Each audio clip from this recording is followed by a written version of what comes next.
You are now tuned into Off the Bench London with your host, Malcolm the Milkman Noel and Scott Homer at the Clubhouse on 100 Kellogg Lane.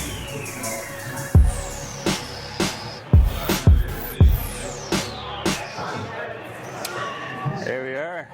Episode 4. Episode 4. It looks like episode 9, though. That's kind of cool, though, right? Yeah. We'll get there one day. True. Oh, how was your week? So far, my team hasn't lost yet. So far. So we're looking up. So far, you're not I'm wrong. a little bit more positive this week because they haven't. Nothing bad's happened to us. It's true. But the night is young. Yes, it is. For Monday sure. night. Every Monday here at Clubhouse. We got Off the Bench London, shooting in the corner. We got cheap beer. We got half-price wings. And we got booths just like this so you can rent out and watch the game. $150. A couple pitchers of beer, some nachos. Seems like a great deal.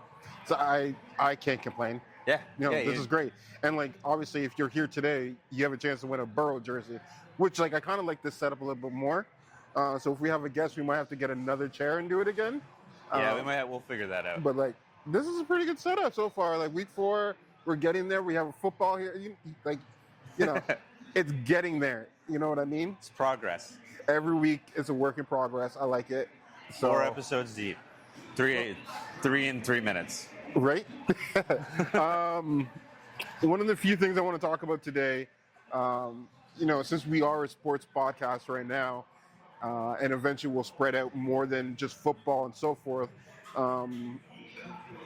I've noticed over the past few years that the way we watch football and appreciate football has changed dramatically. And I'll get that into the point. It's like fantasy football, FanDuel, BetMGM. It's huge. Sports Interaction. If you guys want to send us a sponsorship, we'll get you on. We already got Clubhouse, right? So yeah. But with all those platforms to make football more entertaining, are we taking away from the game, or are we actually elevating the game? Because now people are just watching for their bets, or they're invested into the game. And what's your opinion on that so far? See, I feel that. I'm not gonna lie, I got 3 fantasy football leagues. I got 6. Yeah, you got 6. Yeah. So it gets at it, and honestly, sometimes it's exhausting trying to keep up. That's why you gotta find some people that know what they're talking about, so you can bounce ideas. Because we have differing opinions on a lot. 100%. Sometimes it's very similar. Mm-hmm. Sometimes someone will mention oh, I completely forgot about that guy. But with betting on games and stuff and fantasy, you end up paying attention to those games you never thought you would have paid attention to. So it's huge. I feel like it does also take away from the football purist in people, though. Because then you're have you ever been watching an Eagles game and been man, I hope the Eagles get scored on right here. I want them to still win, but the other guy I'm playing has the Eagles defense. Yes. So it's kind of a crapshoot that way when you're just and you want to draft all your own players, but at the same time, in your heart, you're I know there's better players sometimes. True. I got one league that's kind of letting me down. I was I had the first pick, and I was I'm taking Jamar Chase. He's my man. And you know what? Now, it would have been better if I had to just let it be. Then he'd probably be having a better year. It's true. It's those tangibles where you get fantasy. Last year, everyone took Christian McCaffrey, and then before the season started, he was injured for half the year. Man. Now we have Jamar Chase this year. Everyone drafted him or Justin Jefferson. Well, both their quarterbacks got injured. Well, one of their quarterbacks was good, and the other one actually got injured. Yeah. Well, still. But, actually, we'll talk about it, but Carson Wentz actually put up, some decent numbers. Fantasy-wise, yes. Aside from the interceptions. Yep. But, he had like 350 yards. So like that's good for the receivers. Mind you, a lot of that was Garbage time and one big random plays, but still. But like when we're talking about like these platforms, do you think like it's also helping men get women into sports? Kind of, because so here's the way I got into fantasy football. Was basically I always grew up watching lots of sports, all that, but I honestly didn't watch like a ton of football. Like I knew what was going on a little bit, but I didn't pay a ton of attention, didn't know all the details. And then we started watching it a little bit more with buddies, and they're like, "Hey, do you want to join the fantasy football league?" I was like, "I have no idea how to do that. No idea." First couple of years, terrible. Yeah. I was terrible. But fantasy football is by far the best way to get into it, because you pay attention, you get an overview of everything. Yep. You have like 9-10 guys you're really paying attention to. Those are the ones you're actively watching every week. And then it's, as opposed to like baseball, basketball, hockey, you set your lineup once a week. Well, technically you do in fantasy football. Yeah, that's what I mean. Fantasy football, it's once a week. It's week 1, week 2, week 3. Yeah. Whereas basketball, it can be daily. It's week 1, week 2, week 3, but this guy has 3 games this week. Yep. This guy has 2 games this week. This guy has 4. You never know. It's actually kind of annoying when you get to pay attention every single day. Like that becomes like a real religion, like fantasy baseball, especially when there's 140 or 160 something games a year. Set your lineup at half in baseball. Yeah. You got double headers, and there's too many games. That does get a little ridiculous. And NBA, it sucks because it's not like a set schedule. And I don't know. It's weird when I overall look at it. But then I'm also, the reason why I'm asking this question is, how can we get more people intrigued into women's basketball right now? Because you know the whole controversy, they want more money, but technically there's only one real person who's generating revenue for them. And I'm looking at the platform, because like we pay attention to CFL just a little bit.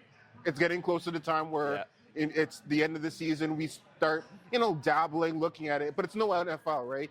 We have the drama. We have like the WWE aspect. Like last night, we were all watching the Sunday night game for the drama, and paying attention to the guy sitting in the box, right? Or a few years ago, people were paying attention to football because of Taylor Swift. Those people I don't respect, but that's a different story. Well, no offense to the Taylor Swift crowd, but like, what I mean? Okay, but I know everybody wants the WNBA to be like instant success. It never will be. No, it took NBA forever. Exactly. It's going to get there. It's like the growth it's had is huge. Like 5 years ago, I couldn't name a single NBA person or WNBA player. Yep. Not one. Now, Angel Reese, Caitlin Clark. There's actually more than that too, but like those are like the 2 that came into the league that got drafted that kind of set it off.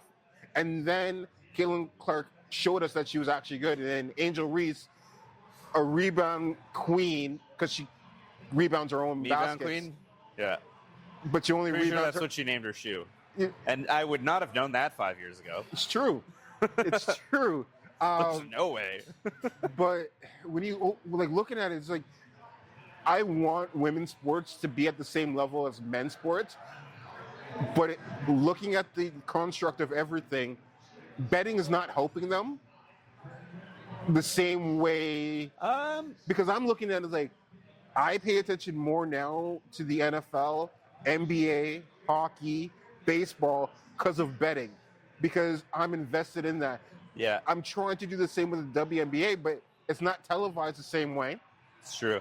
There's been a lot more games televised than there has in the past. Like that's what I mean. Like it's getting there. Yeah. And like the more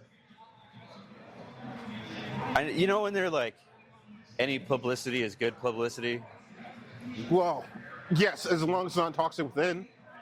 True, but it's getting heads. It's turning heads. Yes. The more heads are turning, the more we're gonna be like, oh, these two are playing tonight. Let's watch that, and then they'll go tune in to watch Caitlin Clark and Angel Reese play, but one of them will be sitting out, and now you're watching a whole bunch of other people play, and Sure.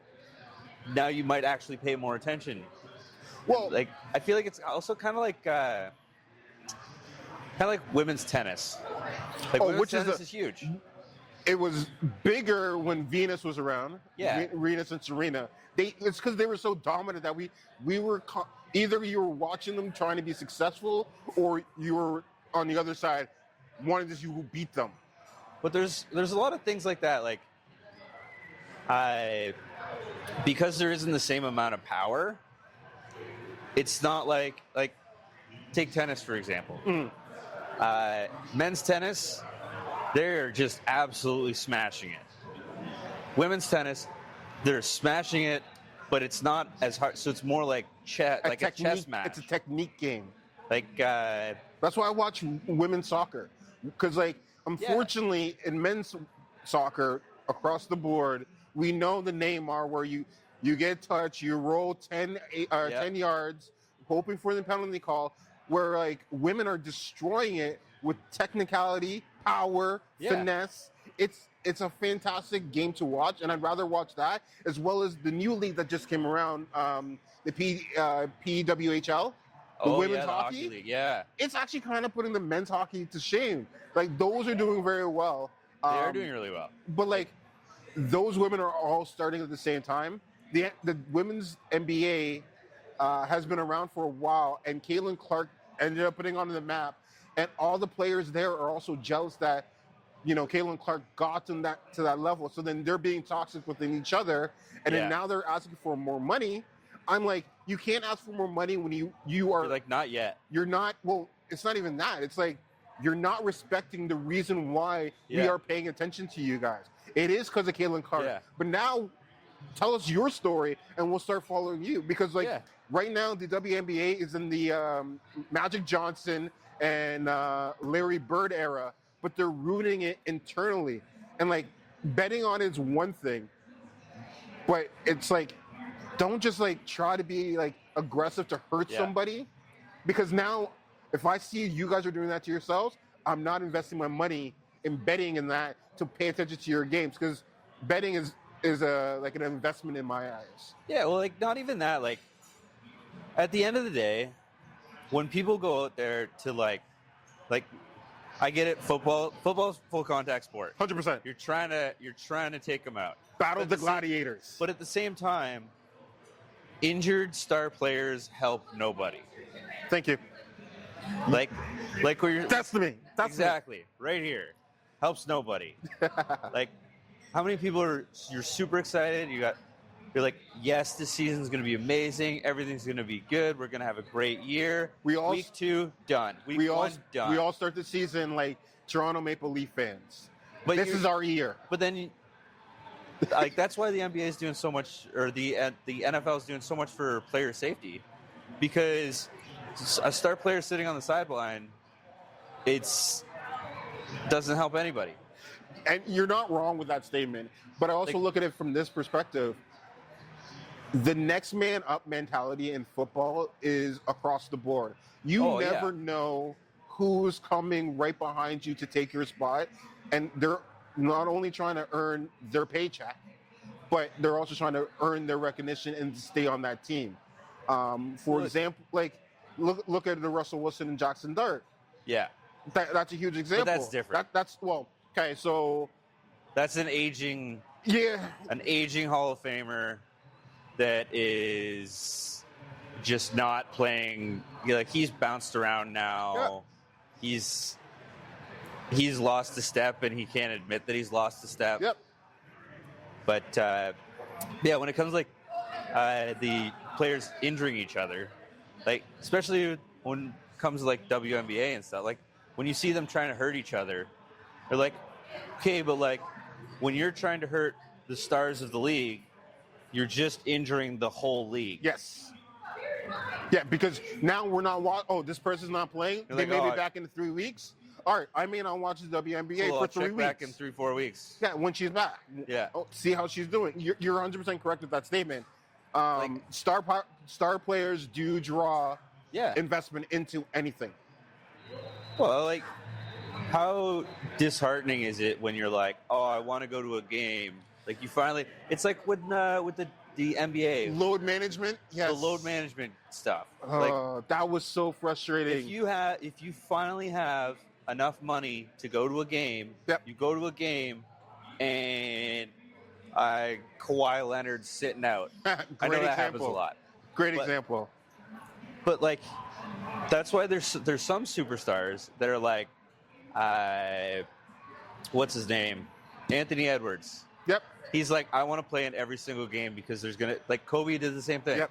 He's like, I'm going hard in every game because this might be the only chance someone gets to see me live. And that's huge. But then when people get injured, that's a different story. Yeah. And then it's next man up and all that. Yeah. And then you see like how things change. But you were 100% correct. Star power do draw. Injuries still draw. But when you see self-inflicted toxicity, like, no one's going to be as excited to go to a game where you're like, well, I know our backup quarterback's playing. That should be good. Yeah. Yeah.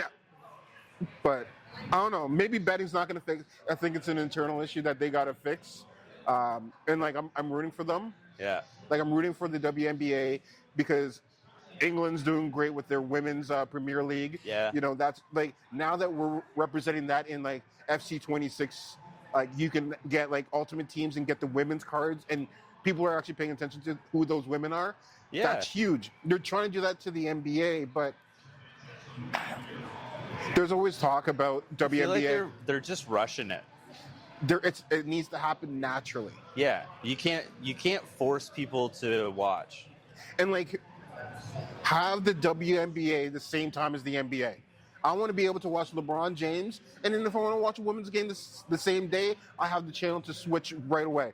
But women's basketball happens in the summer when no one's going to be paying attention to sports. Yeah, because everyone that pays attention to sports is outside playing sports. Either playing sports, traveling, going on vacation. Yeah. You know, I'm going to like Mexico or whatever. You know, I'm not going to go and watch a game while I'm on vacation. I might be if it's in the wintertime and we're all getting together and so forth. But yeah, the game's changed dramatically. The women basketball, if you're listening, just change your season to start the same time as the NBA. And you can even do package deals. So if tonight is a Lakers game and tomorrow it's a Sparks game, boom, there's generated revenue from people who are naturally going to want to watch sports during the wintertime. Yeah. But yeah, like you got to like pump it up internally. Like, I don't know. I feel like it just needs to take time. Like, there's no such thing as instant success. True. And it's going to take time to develop the player. Like, in every league, like, you look at the skill levels from 10 years ago. Oh, it's dramatically changed. Science has changed the way people play, how they rest, how they sweat. It's ridiculous. Oh, exactly. But we'll see how it all plays out over the next few years. Oh, for sure. I'm sure it's going to get better. Well, it has to. Yeah. Well, I mean, they started and it was essentially just like oh yeah, I guess you guys can have one too. And now it's like actually on TV. Like they're actually getting deals. Yep. Like before they got Caitlin, private jets now. True. Before Caitlin Clark, Some of them, I think. I think every team last year, all had a chartered flight over to whatever game they needed to do. Yeah. They spend a lot of money to generate very little, but they did get the return on investment back a little bit. So it kind of showed promise. And then now the players are asking for more money. And it's like, slow your roll, develop the league a little bit more, because the NBA has been doing this for so long that it didn't start overnight. It didn't even happen when Jordan was playing. Like, we didn't, like, there's people who cared about he Jordan. kicked it off. that was the revolutionary that kind of started the mentioning of sports and NBA and so forth, and generating the TV deals, because everyone wanted to see Chicago, and are they winning another championship this year? Yeah. Oh, they won 1, they won 2, they won 3, up to 6 now. Like, it takes time. Like Caitlin Clark and Angel Reese, hopefully she fixes her game a little bit more. Let them generate the league a little bit better. Yeah. To the point where, you know, it's going to be enjoyable for everyone. I don't know. A lot of it I find is once you start getting more money involved, Yeah. more kids are going to be like, okay, this is what I want to do. And like these college athletes have an outlet that you're just like, oh, okay, well, I could use the degree that I got Yep. to make 120 grand a year, or I could join the WNBA and make 300 grand a year. True. Once it becomes like an actually good paying job, it's going to draw more people, and more people are going to be wanting to do, like, that's going to be their life goals. Yes. Like, I get right now, for the most part, I feel like a lot of it is, I'm not doing this to change the lives of my entire family for generations. I'm doing this because I just love this game. Yeah. But your 100 is correct. The love for the sport should take over than the money aspect of it. It does, but the money draws in the people, and I don't know, I'd love something a lot more if someone was paying me double. True. Sounds crazy, but it's not false, though. It's 100% correct. we do live in that type of world. Yeah. So, okay. Yeah, so a little bit of a tangent there. Yeah. Pay us more. We might do this where you are, you know. We love you, Clubhouse. Oh, for sure. All right, this wouldn't have never happened if it wasn't for Clubhouse. So huge shout out to them. Exactly. You know, the Powerhouse beers are great. The environment's amazing. You know, it's a good group of people. The staff is always amazing. That's true. So, you know, Top tier service. Yeah. And that's coming to people in the service industry. Oh, 100%. So take that for what it's worth. All right. So, you know, talked about that a little bit. You want to talk about football now? Oh, yeah, I guess we probably should do that, eh? It's kind of what, yeah. All right, yeah. Yeah. You guys do play tonight, so We do like, play tonight, yeah. so I'm expecting a rebound this year or this week compared to last week. Well, it's not going to be worse. Well, yep. The ceiling is a little low. Yeah, it's pretty easy to follow up the worst game in team history with one that's not as bad. Well, But I don't want to speak that into existence. well, you know, it's funny because I did get a message today because as we were posting the marketing for today, I only posted the Bengals Broncos game, and I didn't mention the two teams that are 0-3 right now, the Jets and the Dolphins. That's true. I didn't make a mention, and I did get called out. Trent, if you're watching this, you may not be, but I'm going to send this to you now. I apologize for not posting your fins. I'll make sure to do better. Dolphins fan. He's a Dolphins fan. Oof. And Dylan, we made a trade on our fantasy football league. You're not watching. I'll make sure you watch next week, though, and we'll have we'll have something to talk about for you Jets. So, but like Thursday night game, Seahawks, Cardinals, 23-20. Man, that game was ugly. like ugly. Like It was more ugly for the Cardinals. it was super. That's what I meant. Yeah. Like they were completely inept all over the field, and like it's amazing that the Seahawks didn't put up a lot more. And then all of a sudden, like the fourth quarter rolls around, and like the Seahawks are like, "Yeah, I think we're good here," and the Cardinals are like, "Yeah, I guess we are pro athletes. Let's act like it." But that's another one that just shows you how much a team loses when they lose their star player. Like I know Kyler Murray's their big star player, but James Conner, he did so much. He opened up a lot of the revenues for the team.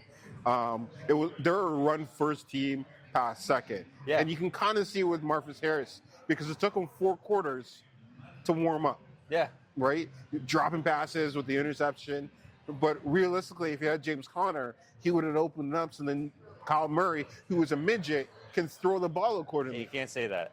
My apologies. A homunculus. He's a homunculus. He's a small human. Sounds so much worse.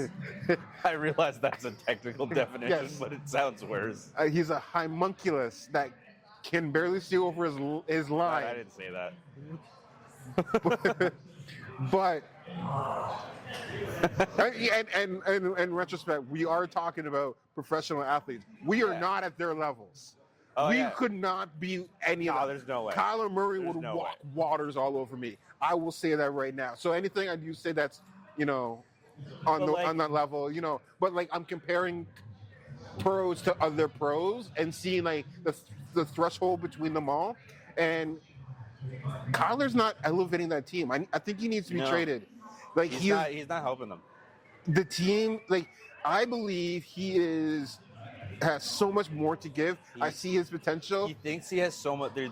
He thinks he has so much magic, but the Cardinals are holding him back. Yeah, but because he doesn't necessarily have the right weapons. You can see it in the body language of Marvin Harrison Jr. Yeah. Like he didn't really care. It's like, yes, I'm getting a paycheck. Like it's like he's playing football for the sake of playing football. Because he knows they're not going to win. That's a horrible mentality. But the only person who is trying to win is Kyler Murray. Yeah. You can see it with how he's moving and how he's doing things, and everyone's letting him down. Maybe it's time for him to leave, to find a leader to bring that spark back up to that team. Yeah, but where would he go? Well, you know what? Every year is different. Every team needs different things. Like like when you think of it, like he's such a different quarterback that you can't just. He's not a plug and play kind of guy. No. He is you not. have to scheme around it. Like Miami. Miami's a great one. I would say Pittsburgh with that philosophy down there. I don't think Pittsburgh. But Kyler Murray doesn't have that ego. Yeah, so but he would be better than Russell Wilson. And let's be honest. Better than Aaron Rodgers. I feel like Aaron Rodgers. But also look at Justin Fields last year when he first started that season with them. He wasn't necessarily the most accurate quarterback. He can run the ball, but he wasn't that accurate. Yeah. You put Kyler Murray, who can be accurate and can run the ball.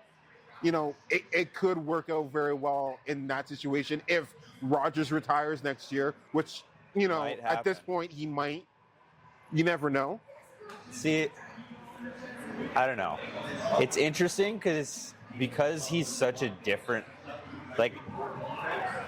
he's such a unique build for quarterback that you can't okay, so if you were to replace Kirk Cousins, Sam Darnold, Baker Mayfield, Gino,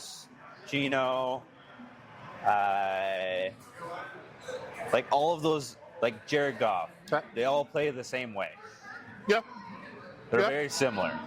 Yeah. They're you could switch one out, and sure, some of them are a little bit better than others. Yep. But you're getting the same style. It's the same person, basically, across the board. Yeah. Game manager. Yeah. So, you're not wrong. Great pocket passers. Whereas, I feel like the only team that could figure out Kyler Murray would be, the Ravens. Whoa. But, we'll get to that later, then. Yeah. That's another issue. Whew. Boy, do I love talking about the Ravens when they suck. Whew, whew. All right. Well, so the Sunday night, let's go into it. So Vikings and Steelers, that happened in Dublin. Yeah, that was a good one. It was an earlier game. DK Metcalf. Whew, okay, on my fantasy bench. Because the first 4 weeks he was doing nothing. See, and this is why we pay attention to random games. Right.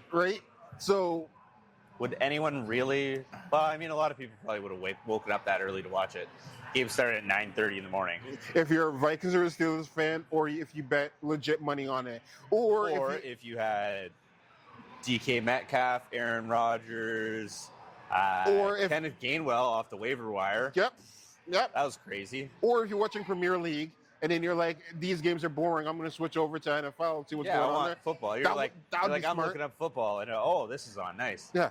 So, but yeah, you're right. Metcalf went off in the first half. Did you see? Did you see Aaron Rodgers rip the salts before? You know you're old when you need smelling salts. He literally ripped them, and then immediately threw an 80-yard touchdown. That's the funniest thing ever. That's so on brand. Smelling salt. That between that and his version of the tush push, that was hilarious. Yes, that he constructed. Yes, just standing behind like a general. Like, why was he even on the field? Like at that point, just go let someone else come on and push. I'm going to be honest with you. It's kind of hilarious. I'm kind of intrigued with the idea that Aaron Rodgers could be a coach in the future. Yeah. He might need to take 5 years off, but he could be a coach. Just, I don't know. His ego's the biggest problem, and that could also be a good thing if he was a coach. I think his time in with the Jets probably helped his ego. Yep.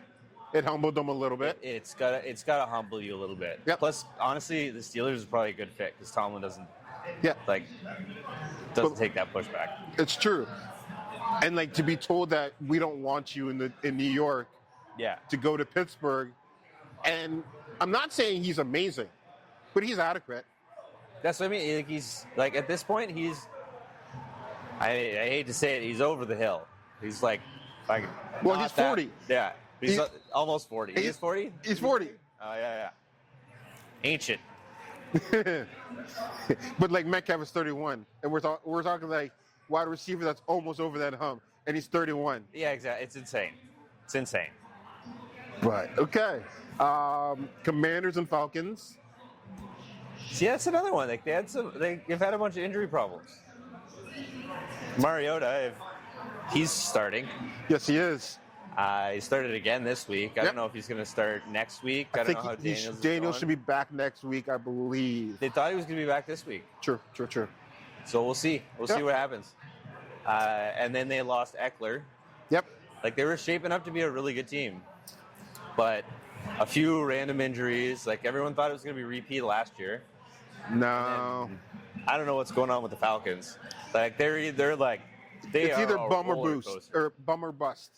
Yeah, it's just boomer bust. Boomer bust. My apologies. Boomer bust. Yeah. Bummer bust, eh? They just bad. Just bad. Yeah. Bunch of bums busting. We'll clip that. Pause. Yeah. That's just those one of the games. The other one that bothered me on Sunday was the Chargers and the Giants, though. That bothered the hell out of me. I feel like the Chargers, I'm worried for them right now because, well, they do have Harbaugh. The culture there is going to be good. 100%. But they've had so many injuries on the O-line, and they just had Joe Alt go high ankle sprain. Yep. He's going to be out or at least slow for the next few weeks. Mm-hmm. And like they've juggled people around, so you got second, third stringers playing positions they're not used to. So it's going to be hard for them. Like the last game that they won. Who did they play last week? Not yesterday, the week before. Who did they play again? Broncos. Yeah, they beat the Broncos. Yeah. But he got popped so many times. Like he got sacked like 6 times. This week, same thing. Just instant.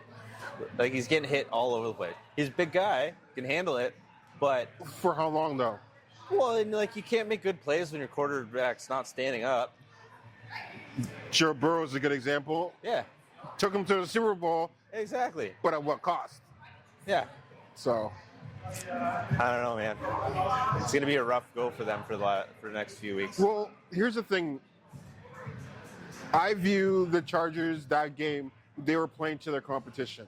Yeah, Like, if it was any other team that was a little bit better, they would have elevated. But if you're playing to your competition, and we do this in soccer. oh yeah. When 100%. we have a co-ed team, we play to our competition. Oh, we know you're going to be good. We're going to play accordingly. Oh, we think you're going to be bad. We'll play accordingly, and then get popped, and then try to level back up. Yeah. And it's impossible. It's never going to happen. When some of those, like, the Giants have become one of those teams that you just look past.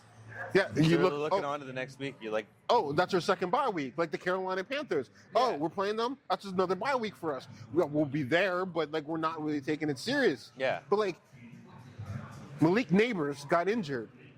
He tore his ACL. He's out for oh the yeah, he's out for the I don't whole think year. The Giants have much fight left. They have that rookie running back Scatabo. Yep. Cam Scatterboot. Yeah, he is. So like, there's two kinds of running backs. You got your Jahmyr Gibbs, Okay. who's that speedy. You're going in that direction. I'm gonna catch it. I'm gonna cut through, and then you got the crayon eaters that are just gonna be like a freight train. And he just goes like, he's not even that big. He's a small guy, but he just goes full on every play, making crazy blocks. And you're like, how do you even block that? Almost to the same level. It's like, was he watching only Marshawn Lynch highlight tapes? Because what he's doing is just, or like Frank Gore, another great example. Yeah. I'm gonna just ram into you. If I hit you and you take me down, you take me down. If you bounce off, Yeah. I'm still moving my feet. Pacheco does that. Not this year. Did that. Then he broke his leg, and now he hasn't been the same Yeah. since. But yeah, no, it's kind of hilarious to watch because he's like Kyler Murray's size, but like just like a brick. Yeah. And just like runs directly at a wall. Hey, I love it. So Yeah. like that is It's fun to watch. It's fun that's to watch. what football is to me. You have your running back, he's just gonna run into the wall and try to create his own holes. But that's why they have expiration dates. Unfortunately. Like you can only run at a wall so many times. Like I said, we'll get into that later. Yeah. But because there's a certain cat out there that I would like to talk about. It's sad to say this time in the NFL is coming to a close, but we'll get to that when we get to that. Titans and Texans, like I said, I'm not watching that. Yeah. I have two players that were playing in that game. I had Nico Collins and Nick Chubb. Still didn't even bother watching it. Yeah. I was just like, I'll catch the box scores. You know what's going to happen with the game. Cam Ward is A rookie who's learning. He's doing his best. Honestly, you know they're not going to win a lot. The best they can do is keep him healthy to get reps. Get reps, exposure, learn, see how fast the game is at this level, because it's different when you're in college and you may be the best person on the field Yeah. against people who are not good at all. Where in the NFL, everyone is at peak level at different points. Yes, some are up in the hill, but like Everybody's hungry. Everyone's hungry. Everyone's trying to get a paycheck. It's a mix of passion on top of livelihood, and it's when you look at it from that perspective, if he can stay healthy and continue moving forward, this year may be a wash. Who cares? I hope the coach doesn't get fired, because now the coach is learning his tendencies Exactly. for next year and be like, I need this, this, and this to make this person, because That way, that's how you make your draft productive. When you find the piece you need, you got this, you have building blocks. That's what, like some teams like to do it the opposite way. Well, But- Washington got lucky last year because Yeah. they had a whole bunch of vets, and then they had the rookie come in, and he was plug and play. Well, they also had a new coaching staff, new owners. Yeah. But like some teams, like the like the Steelers, for example, they build everything else, and we're like, we'll deal with quarterback last. Yep. Except that doesn't work if you can't find a quarterback. True. So like you just end up going, oh, we'll grab this guy, we'll grab this guy, we'll grab this guy, and you're not getting the top tier. Sometimes you need to have a high draft pick and also luck out Yeah. that the right kid is coming up through college at the right time. You're not wrong. You're 100% correct. Like I have no idea where the Bengals would be if Joe Burrow didn't land there. No idea. You got me thinking now. Who knows? You know what? Shadur Sanders might have been your quarterback this year if that was the case. No, we've had Joe Burrow for like 4 years. No. I'm just saying, like, in general, like, you would have been going through the whole routine of rookie quarterback, like Cleveland. New quarterback every year. Because they build everything. They build the defense. They're like, oh, we'll deal with that after. Yeah. A second thought. But the problem is when you go, oh, I'm going to get my star player first and build around them, your star player is going to try and play like a star player. And when they're the only one, they're just going to get creamed every game. But overall, and I think you're right when you said this off thing. The Texans needed this game. They did. It's a confidence boost. And especially when you have it on your schedule, those games that like the Giants game, confidence boost. There's a few other games that was like Kansas City. Once we get to that, confidence boost. Like those games actually can help your season move forward. And maybe like we're hitting a rut. Oh, we finally got it. All right, now I'm confident for next week because we can give it that fighting chance. But yeah, well, you get a lot of those games where like this was an actual important game for the Texans, just because you're like you got to make those layups. Like the Chargers, like that was a layup game. They looked past it because they've already got some W's. So but who did the Chargers really play other than Denver to earn that? And like, I mean, they did beat the Chiefs. Yeah. Yeah, but that was the first game of the season. Yeah, sure. And they beat the Raiders. Yeah, but it doesn't take much Also right the now. Raiders, yeah. But like I said, you got to make those layups when you can, because it doesn't come around it doesn't come around that often. No, it doesn't. Like I'm sure everybody looks at it like you get your schedule at the beginning of the year, you start doing your predictions, you're just like, we got 1, 2, 3, 4, 5, 6, 7, 8 wins for sure. 3 wins, maybe we might go. Our window is probably 9-8 to 11-6. Okay. So you see that, or 8-6 or 8-9 or whatever the math is. Mm-hmm. But you look at that, and then when your team starts losing some of those games, like I immediately, as soon as Burrow got injured, I looked at the entire schedule and I was like, should win that one, not that one, not that one, not that one. Okay, so if he comes back for Christmas, best case scenario will be we'll have 7 wins at that point. If he can get us 2 more wins, we could make the playoffs. But when you drop those layups... Yeah. You're not wrong. You're 100% correct with that statement. You drop those layups. All right, so you're going to try to do a half court? Yeah, make the easy ones. Make the easy ones first, then work your way up. Yeah. But not everyone can be Steph Curry. Yeah, everyone wants to now, though. All right, so Eagles versus the Buccaneers. That game was frustrating to watch. I bet on it. What did you bet on, that it was going to be hard to watch? Stop. No, I bet on it because my buddy, he's a huge Tampa Bay Buccaneers fan. He is just like, out of all the games, what's up, Terry? Hey, There he is. there he is. All right, Terry, come here for a second. That is a sick jersey. Can you post that on camera? We got a little screen time. Let's do it. What's up? Yo, see? You know, baby. Hey. So the big boys love Bengals. Who they? Cheers, man. We're everywhere. Hey, you guys are growing in this community. Yeah, we're growing. We're growing. So Shout out to the Bengals. huge.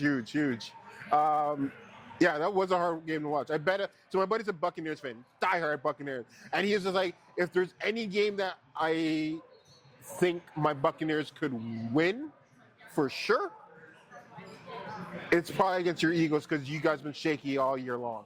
And I was just like, well, I'm an Eagles fan. I'm gonna take that bet. $20. So let's go. And watching that, there was points of it. I felt like the repeat of when we were playing the Rams. I was like, oh, we're going to lose this game right now because Baker is hot.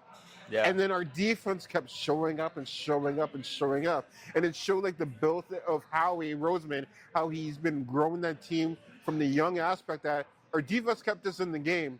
And then our offense kind of fell flat in the second half to the point where it's so bad that one of our favorite players, AJ Brown, had to post another tweet on X. I honestly think he's starting to want out. Like, I don't think he cares as much about winning as he does actually playing the game. And he's not playing. But I don't think he's gonna leave until the poop hits the fan. Yeah. Like, it's at that point. But you can tell he's not enjoying the game. Like, yes, the ball got targeted to him numerous times. But but what were the targets looking like? But they were horrible. Yeah. Like, Jalen, come on, you can throw better. It counts as a target. It was 8 feet over his head. Yep. In his direction. Yeah, that was a little bit annoying. Like, I don't know. But we can't lose them because that's such a big threat. That's the reason the run game worked. That's the reason Jalen Hurts can run the way he does, because you have weapons all over everywhere. And you have to respect everyone across the board. You have to. But then now one person's not happy with it. It's like, I don't know. There's gonna be. It sucks because like they're winning and I'd say playing well, but like they're winning. They're winning the Kansas City way. Yeah, it's ugly. Ugly wins, but it's getting it done. Yeah. And the fake tush push. Oh yeah, that was good. I like that. Like, they didn't do the tush push at all this week. Like, the I feel Steelers. like that was a point. That was a point they were trying to prove, but at the same time, they probably should have. Yes, it's funny. The only team that really did the tush push was the Steelers, and the team the team that actually does it did the fake. Yeah. So okay. Yeah, but I don't know. They don't throw it enough to the wide receivers. They don't. But Baker Mayfield showed up. Like, he is a really good quarterback. He's done his time. He's been around. He's been to. This is his 4th team. Yes, it is. He's been cut by Carolina Panthers. Yeah. And now look at his career. Like, cut by the Browns. No. Cut by the Panthers. Yeah. Went to the Rams as a loan. As a loan. Showed out for them. Earned himself a contract. Went to Tampa, found his new home. Now he's crushing it. Yeah. So you can't get mad. No, he's done. He's a fucking sick guy. Yeah. Yeah. So, and like that new wide receiver that he has, Ibuka. Yeah. Man, you know what? Like, you guys lost Mike Evans, but you guys haven't lost the beat. But sometimes when you lose your number one receiver like that, and you have a rookie that's right there ready to step up, that's going to give them a big showcase, and then they go off. And now when Mike Evans comes back, Mike Evans is going to come back and be Mike Evans. Yep. Because he has been doing that for his entire career. And now they have this confident rookie that Baker loves throwing it to. Mm-hmm. And it's the sky's the limit for them. So it's honestly, it's a real good look. Like, I get they didn't win, but like, you didn't win Because of who you were playing. because of who you were playing. Yeah, it wasn't. It's not a good matchup. Yes, they got picked because the disguises. It wasn't anything they did. They made mistakes, but it's because the team put you in a situation to make those mistakes. Yeah. Where it's like not self-inflicted, like a few of the games last night. But okay, I'm obviously not watching Panthers and Patriots. Hey, that was another. Hey, Patriots made their layup. You know what I mean? But Patriots made their layup, and the Panthers got dunked on. Yep. Again. yeah, Saints versus Bills. Okay. That should have been a layup, but the Saints fought back way harder than you thought they were going to. I think they're finally believing in their culture. Yeah. Yeah, it's kind of a little bit of a turnaround. Like, we'll see how Spencer Rattler is this year. Mm-hmm. But, like, again, this is his learning year. Like, they're playing with house money here. Yep. Like, they don't even need... Honestly, it's better if they lose and have good results. Like, them playing the way they did against the Bills. Well, trade Kamara. Because, like, yes, it's one of those years where it's like, we're building, you're learning. They could trade him for, like, some pieces, like some draft picks, or, like, just some younger players. Get some youth, get him onto a team that needs somebody. And needs a running back right now. Like, I don't know, the Commanders. Yeah. Yeah, you're not wrong. Well, I would Or Cardinals. say, yeah. Actually, you know what? Cardinals are a running back away. Yeah, And Kamara would be good because he can also catch in the backfield. yeah, and they love doing that. Yeah, that would be a good mix-up. Other than that, I can't think of another team that really needs. Oh, Pittsburgh. Yeah, It's funny that we keep talking about teams, and I'm always going back to Pittsburgh. Yeah. And it's like, wow. they need a lot. So, But yeah, but the Saints also intercepted Josh Allen for the first time this year. yes. That's the Bills' first turnover of the year, which is crazy after 3 weeks. Yeah, 4 weeks done. Week 4 is their first turnover. Damn. Rookie Josh Allen would be like, well, I'm the greatest now ever. Like that. They cleaned up his problem. Yep. Like his big problem was turnovers. Like, yes, he had one turnover this week, but like a team that's winning the turnover battle every week, like that's the reason they beat the Ravens. Yep. Like that's the reason they're gonna go as far as they are. True. Because they don't turn it over. Sure.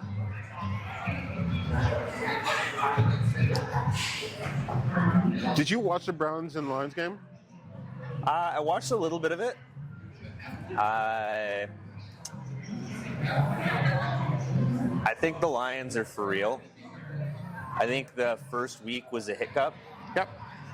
And, well, we saw what they did last week to the Ravens. Just Yeah, stomping them. But because since we do our podcast, we never really talk about it's true. the Sunday nights because we already moved forward. Monday nights, but yes. Sorry, Monday nights. My apologies. My days are a little confused now.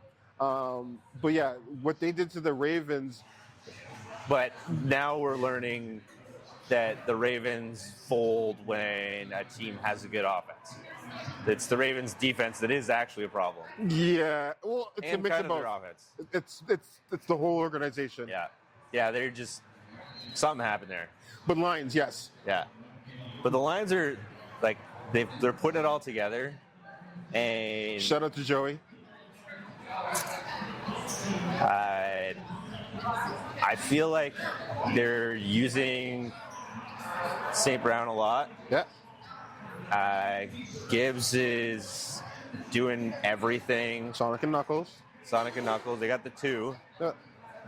If you're betting money, you had to choose between Gibbs and Montgomery. And last night was a Montgomery game, actually. No, it's a Gibbs game. Yes, it was. It's a Gibbs game. Yes. Got him in fantasy. Right. See, and this is why we pay attention to things.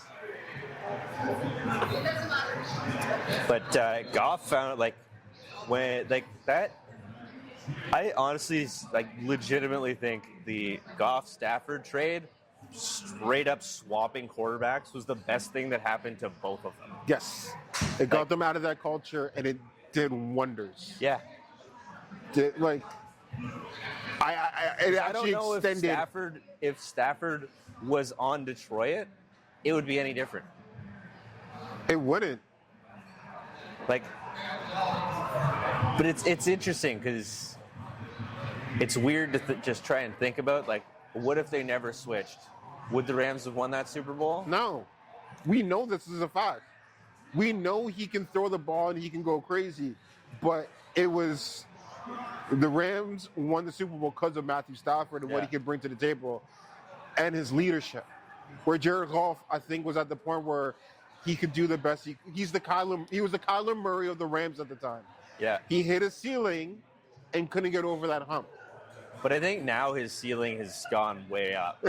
Imagine with the right coaching, the right playmakers, and because the whole pressure is not on him. Yeah. He has Sonic and Knuckles. He has St. Brown. He has even Tesla, who's a gigantic beast. Yeah. The whole team works with him, and it's not. He's not a plug and play player. He's like, oh, I can go here. I can go here. Oh, you don't want me to take the responsibility? We'll just run the ball because we have a two-headed beast. He just distributes. Yeah. He's a great distributor. UPS should sponsor him. That's what Jalen Hurts could be if he threw the ball. Yeah, I know. Thank you to our defense. But, Jaguars and the 49ers. I'm not gonna lie, I didn't really pay that much attention to this one. I know the Niners are hurting. They're a broken team. They're having injuries all over the place.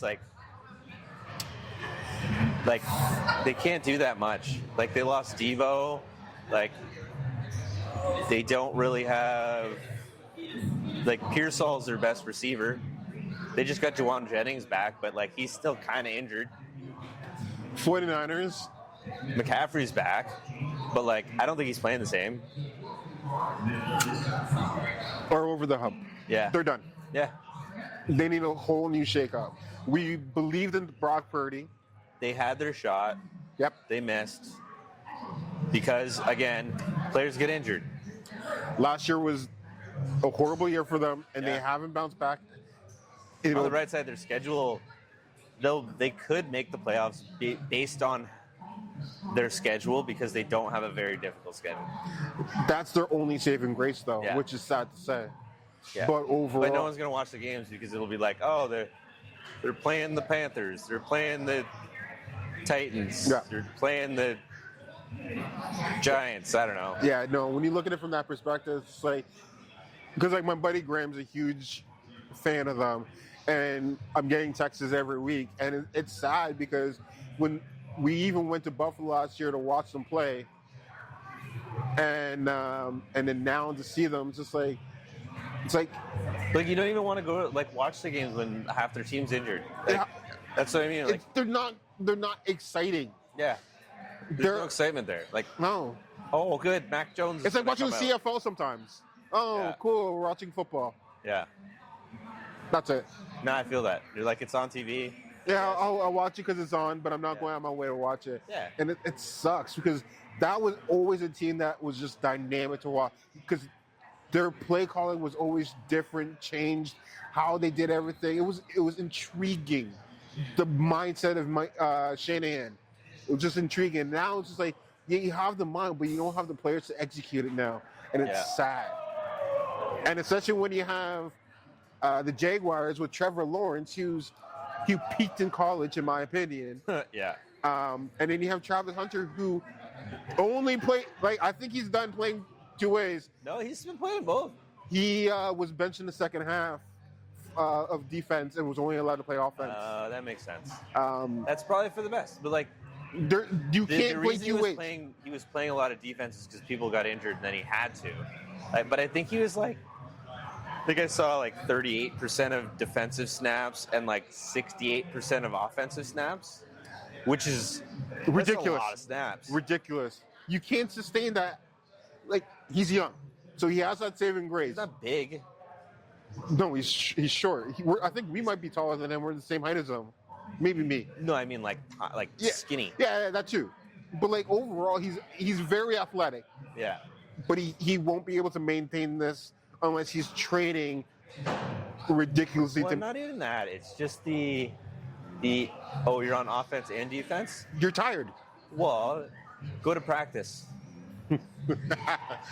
I would love to go to like an NFL Who's he practice. practice with? Everybody. Yeah, he just walks in, does a couple plays over here, does a couple plays over here. He doesn't really know the playbook on either side. It's like throwing that's so darts hard. at a chalkboard, or darts at a board and seeing what sticks. Like, that would be so hard for the offensive and defensive coordinator, because you're just like, okay, how much does he have in the tank? How much do I get him for? How much does he know? What plays can I use him for? Right. You gotta like design the playbook around him, which is Exhausting on both levels. Yeah. Player and coaches. yeah, Yeah. like you physically can't. It's like, well, have you ever had two jobs except the hours are the same? No, not. Yeah. No. No. I don't think I could ever. Yeah, they're like, let me just work on this one and this one at the same time. Until you get pulled into a meeting and you're like, yeah, no. Yeah, it's like it's No. impossible. Actually, I do know some people who've. But imagine trying to do two jobs at the same time while someone's trying to punch you in the head. Yeah. Yeah. You're No. like, oh, I can't. Sorry, guys, I can't. I'm sore. Oh, what did you do? Oh, I got run over on the last play because I'm 170 pounds, and the other guy was 260. Right. Anyway, so now I'm going to tackle him. That is kind of crazy when you think of it like Yeah, that. like, that's insane. That's But too much to ask. It is. But Colts and Rams. The Rams deserved that win. But the Colts, Mitchell fumbled on the one, fumbled out the back of the end zone like an idiot. And, like, that's some college stuff. Like, that's a Deshaun Jackson thing. yeah. Like, But, like, that would have won the game. That was a big swing. Daniel Jones is, sorry, my apologies. I'll put some respect on his name. Indiana Jones is for real and lost his game because of his teammate, not because he screwed up. And if you're a betting person, if you think the Giants are going to win, just bet the Indianapolis Colts are going to lose, because it was a flip-flop this week. Yeah. But, man, Yeah. not saying that the Rams played bad. They played well. They played their game. No, Puka's showing out. Yes. The Rams are for real. Like, he's literally on pace to break Michael Thomas's record for receptions Is he actually? and Megatron's yards record. Funny how the quarterback. Right? Funny how the quarterback. And you're like, oh, sounds familiar. Almost Cooper Cup-ish. Yeah. Yeah, it's crazy. Wow. Another great day. But, like, it's messed up when you're like, oh, Devontae Adams is our number 2. True. True. So, hey, it's all working out really good for them. I love it. Yeah. Um, But I don't know. We'll see how the rest of the season plays out for those guys. True. I'm saying though for sure, Daniel Jones. That's amazing. That's absolutely amazing. He's playing well. Like, change the scenery, could change a lot. We were like, Yeah, when I was listing off those like quarterbacks that you're just like you could swap them out, he might be in that list now. Everyone thought he sucked, but turns out it's just the Giants that suck. yeah, and the coach, It's New York as a whole, New York, both teams. including like the turf especially. They got to figure that out. We do need to switch over to grass at this point. Yeah. There's too many injuries. But like, yeah, when you're like, oh, okay, but it's going to be expensive for us to switch over to grass. Okay, but it's also more expensive to pay a guy $10 million to not Hold up. Hello? You're speaking to him. Okay, so Palisade is on the phone with me right now. Okay. I'm actually live on a podcast, and this is amazing. This is absolutely amazing.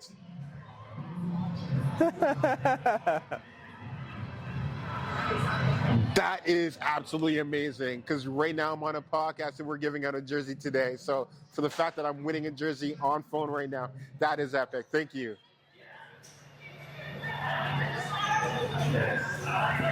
I will get Scott home to pick it up for me. I appreciate that. Cheers.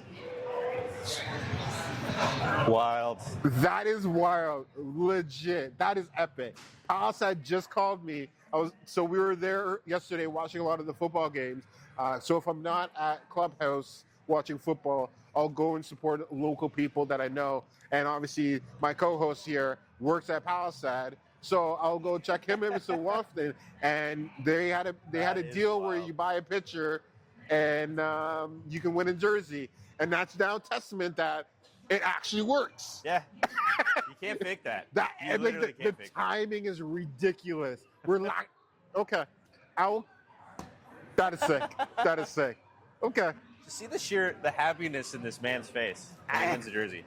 That could be you in a few short hours. It's true. It's true. What were we talking about until we got into other Palisade? That's sick. We were just talking about Daniel Jones, Colts. Plug and play. Plug and play. Yeah. What's the next game? Bears and Raiders. Raiders had this game. Raiders had this game until the kick was blocked. Man, Crosby's all over the place. Like, he is that guy. Yep. Like, talk about playmakers, he's the playmaker. Yep. It's sad because Geno Smith, what they're building in the Raiders, like, JT went off. I think Geno Smith is a placeholder at best. Until they find the right quarterback. Yeah. You're not wrong. But did you also pay attention? Well, also, they have a poisonous coach there. Chip Kelly. Being an Eagles fan, I cannot stand Chip Kelly. Because he ruined what was an amazing team. And then we had to rebuild with Doug Peterson. And then Carson Wentz and all that drama happened after. We'll not talk about that. Yeah. But JT finally lined up like he was in college. Like Michael Myers. Hey, it's almost spooky season. It's getting to spooky season. 2 more days and it's spooky season. So you know what I mean? Like, he's legit lined up like he was about to kill anyone, and then boom. Yeah. People were bouncing off of him, boom. And then a block kick ruined it. I mean, I feel like that also has to do with the Bears' inability to tackle people. But okay. I think it would have happened anyways. Yeah. But he had a crazy game. True. But like, what is it? The blocked kicks. What's going on? Something must have changed. Yeah. Literally, something must have changed. They must have moved the ball up because the amount now is ridiculous. I love it because I love special teams, but it's more now than it's ever been. Remember that sports science show? Yeah. They need that guy to come back to explain to us why there is so many blocked kicks. Also, do an episode on the turf at MetLife. Yeah, that might save a few people. Probably it might convince them to get new grass. True. So, I've been holding off on this next game because I don't want to talk about the Bears because the Bears. Yeah. We care more about the Raiders. We don't care about the Bears. The Ravens and Chiefs. The Ravens had one job this week, and they let everyone down. This was, I hate to say it, but this was 100% what the Chiefs needed. Like, they needed a game. They're getting that, like, they needed a game where they play a defense that is inept. So they can just make some plays, build some confidence. Like, I couldn't name 2 receivers that are playing for the Chiefs right now. I could. Travis Kelce doesn't count. Xavier Woods. Or Xavier Worthy? Xavier Worthy, who actually played in Juju Smith. Oh, I Juju forgot Smith. he was on there. Yeah. See, I don't. And Thornton, he's the big guy. Oh, okay, yeah, but like But they're not like they just needed a game. They're just household names. Yeah, they just needed a game to like get things right, to get some confidence, get a win. Until Rashid Rice is back. And yeah, exactly. They're this way. Like, if they lost this game, they would be hurting. Yep. And now the Ravens are hurting. If I was a Ravens Lamar GM, Jackson's hurting. Like, Pardon? Lamar Jackson's hurting. Yep. He got pulled out of the game. Yep, hamstring. Yeah. I don't know if it was as much of a hamstring injury Or didn't want or to play was anymore. it just like, He gave up on the team. I'm giving up. We can't do it today. Like, their defense wasn't having it. Derrick Henry, 31 years old. I think that's who you're talking about when you were saying some running backs are over the hill and they're declining hard this year. Don't get me wrong. It's still early in his career. He may have 2 more years left. But he's not like, if this was Jerry Jones, he would have been gone already. Like, this is like Ezekiel Elliott in his prime. You know what? You may give us 1 more year and you're done. I don't think it's the same as Zeke. Zeke went from like really good to like downhill fast as soon as the Cowboys lost their really good O-line. But the Ravens, man, there's just problems all over the place. I'm actually going to, this is my hot take, and I don't usually do hot takes on this. This is my first, fire Harbaugh. You need a new coach in there to bring in a new culture. Yeah, it's starting to get that way. It's the game management. How are you up dramatically in games? Like, they'd be leading in fourth quarters with 4 minutes left by 19 points. Well, they certainly were winning this week. And still lose. Yeah. Like, 1, your game management's horrible. You're not taking advantage. When you put in Derrick Henry, we automatically, it's a run play to Derrick Henry. Yeah, exactly. Guaranteed, because that's the only reason why he's not an everyday back. Justice Hill is an everyday back. But then either have them both on at the exact same time, so you don't know. So then you have 3-headed beasts where all 3 of them can run at the exact same time. Yeah. Like, I get he's older in football terms, 31 years old, but you're wasting your offense on the facade that Derrick Henry is an automatic beast. Like, the crown is only now reserved for LeBron James again. LeBron's still doing it constantly in the NBA, but that's a different type of game. Derrick Henry's getting beat up, and Lamar Jackson can only do so much. But when let's do it in Gauge 8 because Derrick Henry's in. Well, and then we'll go. Oh, he's not in. We'll play zone because we know he's going to pass it. Well, that's why the Ravens did so well last year, was because they could use Derrick Henry every down, and you never know what's going to happen. And that's why Lamar Jackson was passing like so well last year. That's done. This film. Exactly. We see what's going on. You're not surprising anyone anymore. No. But I don't know. They're having problems all over though. Like, I don't. Like I said, the GM and the coach. The GM should take in consideration now. We might need to let Harbaugh go, and it's sad to say because Harbaugh's an amazing Super Bowl coach, but what you're doing is not working. And we've been always blaming Lamar.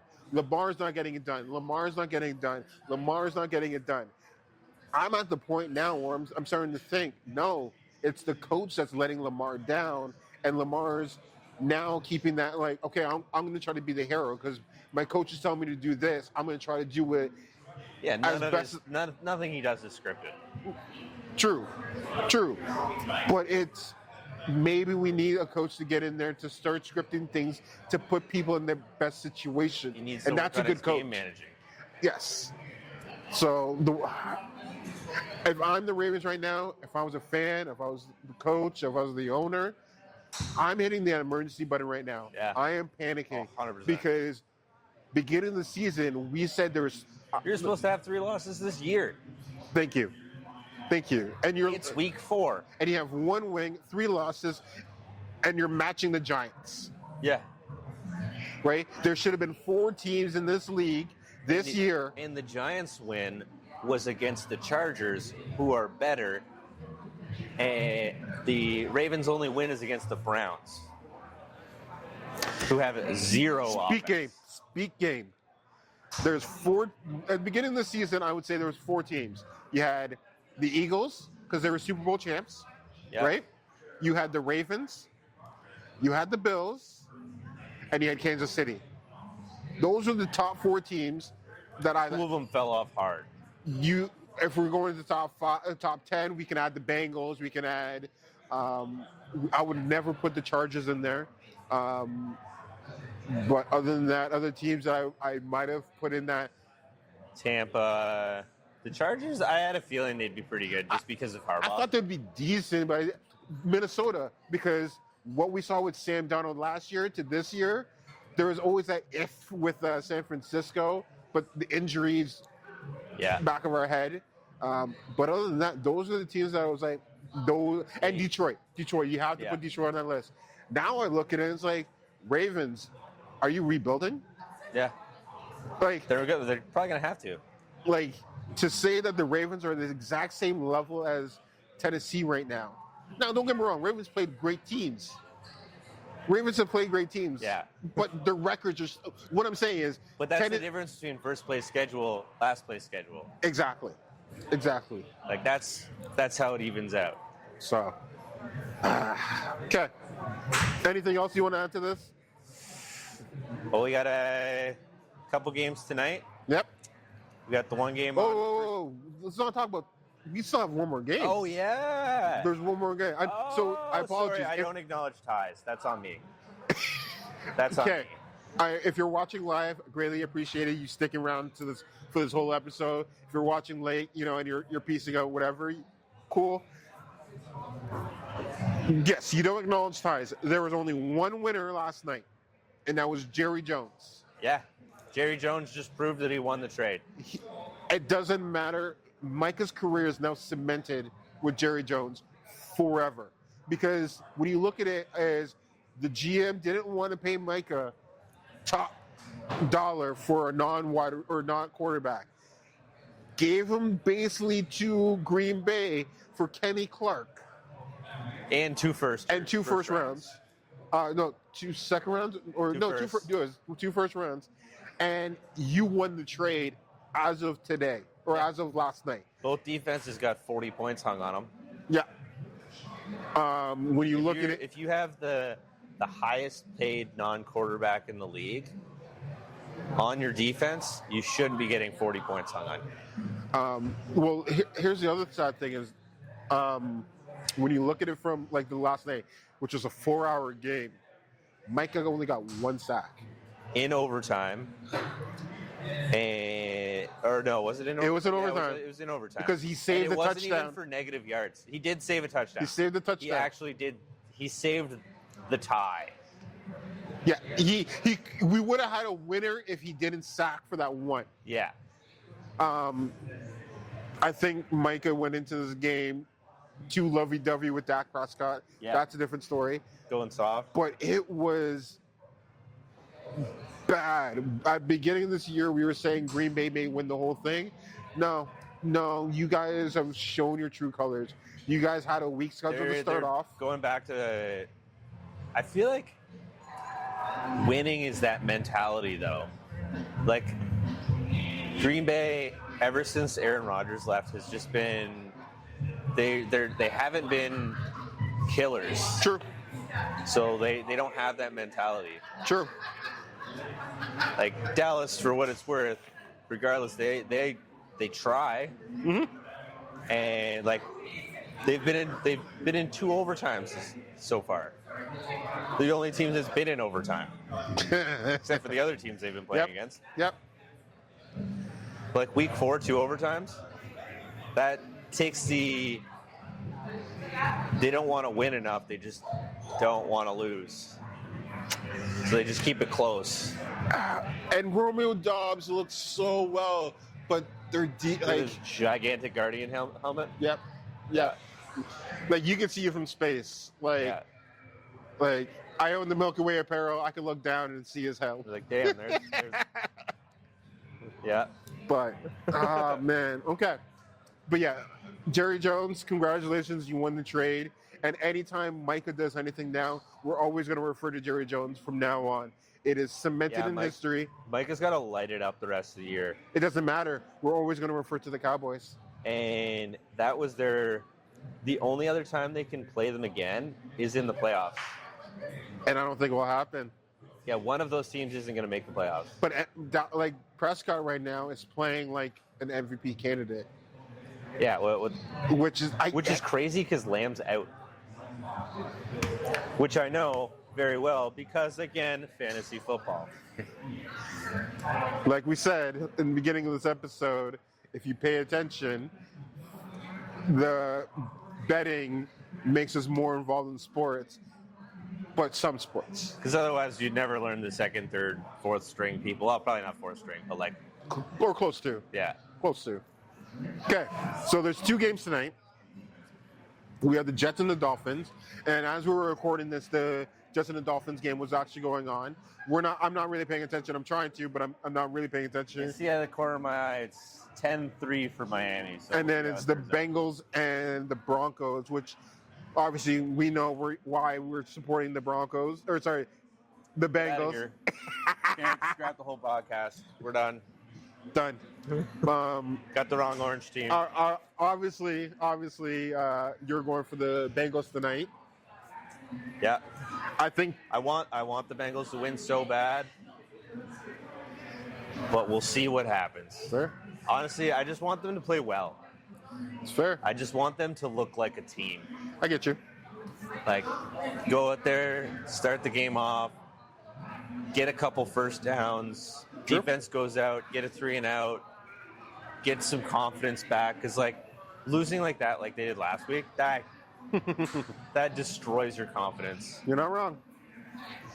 Well, and that goes, like, you'll see how well they practiced. True. That's what it comes down to. Jets and Dolphins, I think the Finns are going to win their game. They need it. They need it. They need this layup. They do. Not saying the Jets don't. Miami's because they have internal issues that this will help them. But they got a lot going on, and they need to get some wins under their belt now while the weather's still nice. Yep. So, with that being said, that's another episode. It's another episode. Peace and love. Thank you for tuning in to Off the Bench London. Please like and subscribe and follow us on Instagram, Spotify, Apple Podcast, and YouTube. Peace and love.